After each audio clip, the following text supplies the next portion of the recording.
I had to miss the first half of practice because I had an NCHC call I had to be on, but they've been really good the last, since last Monday. It was a really, really bad day, and then ever since then, they've been really sharp and dialed in. The detail gets better every day, and like I said, they're ready to go play somebody else, and drop the puck and get the season started.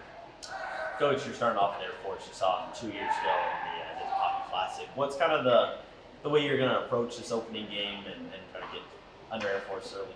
Yeah, I mean, obviously, I think the biggest thing with a team like Air Force is they're going to compete, right? You know how hard they're going to play, and they're going to test your will, right? And so our guys are going to have to bring a really, really high compete level in every zone and every facet of the game for us to go out there and have success.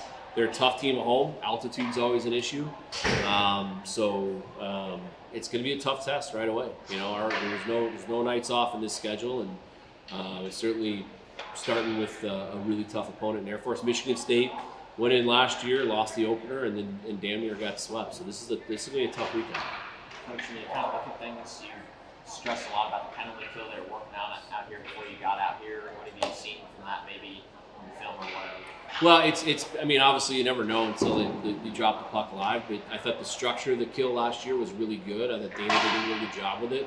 They're getting better every day, and hopefully we don't have to see it too much up there. That's always the goal, is to not see it. The best way to keep the puck out of the net of the kill is not to take penalties. So we want to be a disciplined team that uses our speed and our skill and makes teams take them against us, because I think we're going to have a really good power play. Speaking of the power play, do you have your unit, your five that you're going to start and kind of Yeah, I mean, we think we have our 2 units pretty much set for this weekend, and obviously we have a couple guys out with Schlein and Charlie Shane and Lucius to start the season, and those are all 3 guys that I think we could probably count on seeing on a power play as soon as they're back. But we have our 2 units that have looked really sharp, and we're confident in what we have going up there. Coach, kind of want to ask you about the injuries. What's the update, expected time for any of those guys to be back? It's week to week. I mean, it's a couple of them could be back from Michigan. That's the hope right now. So we'll just see. But again, we've built a really deep team, and it's got to be a next man up mentality, and it's not going to be an excuse at any point during the year. Coach, I know last year, December at CC, the elevation was an issue for Saturday. Is there anything you guys can do pre-season to kind of, get your endurance better for the elevation? Yeah, I think the science behind altitude is, I think the longer you're there, the worse off you are. We went up and played CC. We went up early Wednesday morning last year, and we were just there for kind of stagnant for an extra day and a half. And so we're going up Thursday this year on all the trips to altitude, and I think that'll help. There's actually science behind the less time you're there, the better off you are. So hopefully that helps a little bit.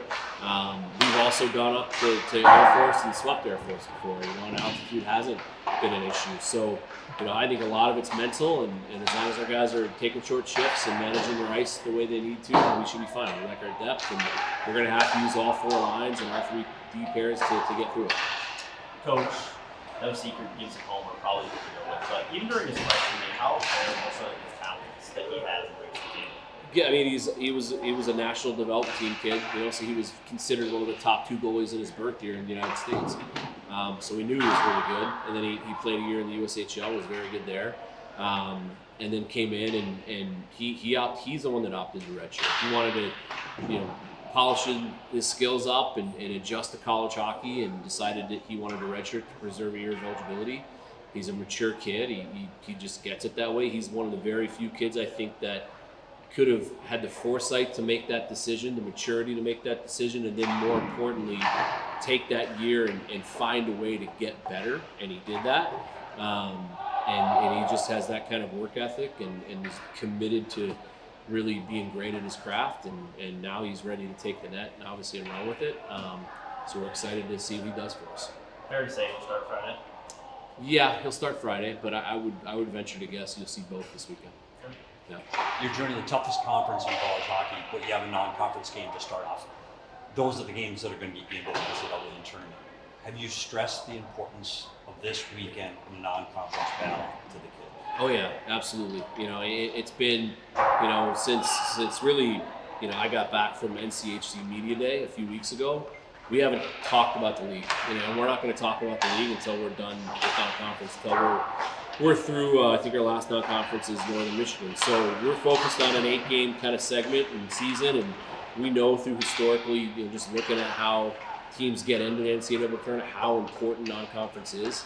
Getting through at about 500, and obviously, it's going to be tough. And we have Air Force, which is a really tough place to play. Michigan here, then at Providence, then at Northern Michigan. So 6 of the 8 on the road. It's a great opportunity because you get so much more pairwise credit for road wins. So we get through non-conference and view it as a success. It's really going to set up the rest of our season. And you saw the media and the NCHC has you guys 8th in their preseason poll. Is that a good place for you to be? Do you go, hey, we're going to show you, or are you kind of disappointed in that ranking? I wish they would have picked us 9th. I'm disappointed they didn't. Anything that gives our guys a little extra motivation and a chip on their shoulder, I think is a good thing. I think also at the end of the day, you got to earn respect, right? We're new, and we know that on paper, we certainly don't feel like we have the 8th place team. And our guys are anxious to show that. But I think it also speaks volumes to how good the league is, because then you look at the national ranking and we're ranked, right? 8 of the 9 teams are ranked in the top 20 in the USCHO rating. And I think in the USA Hockey one, we're 21st or 22nd. So it's a deep league, and you got to earn everybody's respect, including the media. Coach, I want to talk about Mike Corbett, new coach for you guys, your first year. He is at Air Force connection, working there for a while with in Colorado Springs. What has he brought to the table, and what will he do? What is he working on with the team? I think just he's kind of a rover right now, right? Like he's working with the D a little bit. He's working with the forwards. He's kind of overseeing and in all the special teams meetings. And he's figuring out kind of where his niche and where the holes he can plug in can be. He's got a lot of experience. He just won a national championship. He's been a head coach. And he's a great recruiter. He's been on the road more than anybody. So he's doing it all for us right now. It's what he likes to do. He's making an impact on every place in our program. And I know he's anxious to put the fork on Friday and see us play live. Your 3 freshmen D, I think that's a big thing in this. You have Ty, Ethan, Noah, Anthony, but between Joel and Sam Cord and Brazen, how do you kind of look at them? What have you seen from them so far? They're all 3, all USHL type defensemen, that can play for anybody in the country. Sam is right now running our top power play. That's what he does. He's special at it. That's why he's here. 80 plus points in Brooks the year before last, won a national championship up in Brooks. And then you got Shelley, who was a captain in Cedar Rapids and a 40-plus point guy. And then obviously Brazen was 3rd team all USHL and led them in plus minus. So they're all 3 kids that they're going to be pillars of our program as we launch into this league. And they're going to be rocks that we can lean on, and they're going to get a lot of experience early, so we can use that experience and build our roster around those rocks in the back end. Coach, Anthony Dowd was probably a standout freshman last year on the back end. Where do you see him playing a role this year? One of those top key players maybe? We have 3, the way it's going to look on Friday, we're because our D core is so deep, we're going to dress 7D, for the foreseeable future. And we're going to try different things, but the way we're going to balance young and old, I think, and have a very balanced, first, second, and third pair. And then as the game, continues to develop, we'll figure out what adjustments we need to make. But they're balanced right now. They're very balanced in terms of skill set, perfectly with righty lefty, in terms of experience versus freshmen. So we like the way that they look, and again, I think it's our deepest D core we've ever had. It is, and we're going to need it. You let a kid like Noah back, you bring him in 4 years at Clarkson. Can he kind of play that Brandon Tapperton role from last year? Bring that Yeah, I mean, I think historically he's a little bit more gifted than Tabby was, right? Like from an offensive standpoint. But Tabby came in and we just let Tabby kind of play and resurrect his confidence and career, and he was unbelievable for us. I wish he was still here. But Noah's the same. He had a really good career at Clarkson. He's a draft pick.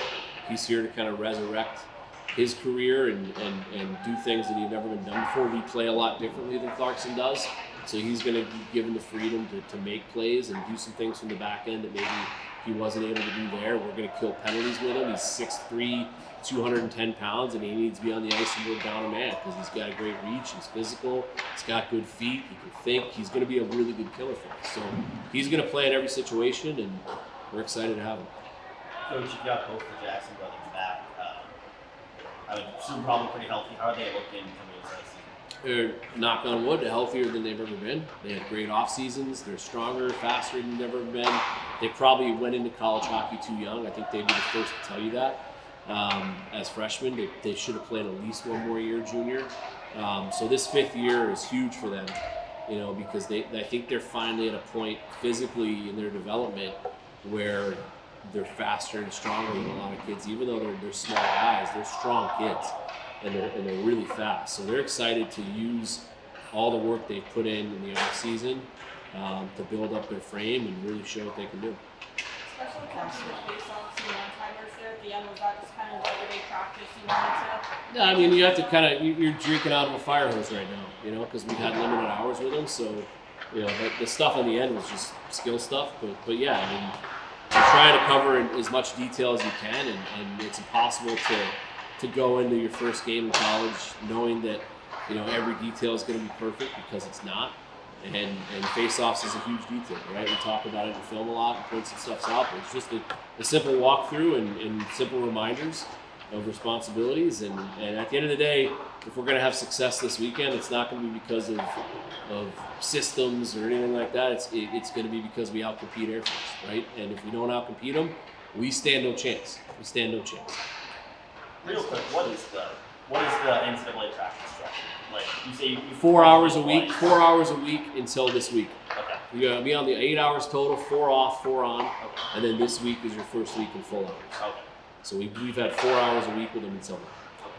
So, thank you. Thanks, guys. Appreciate it, Coach.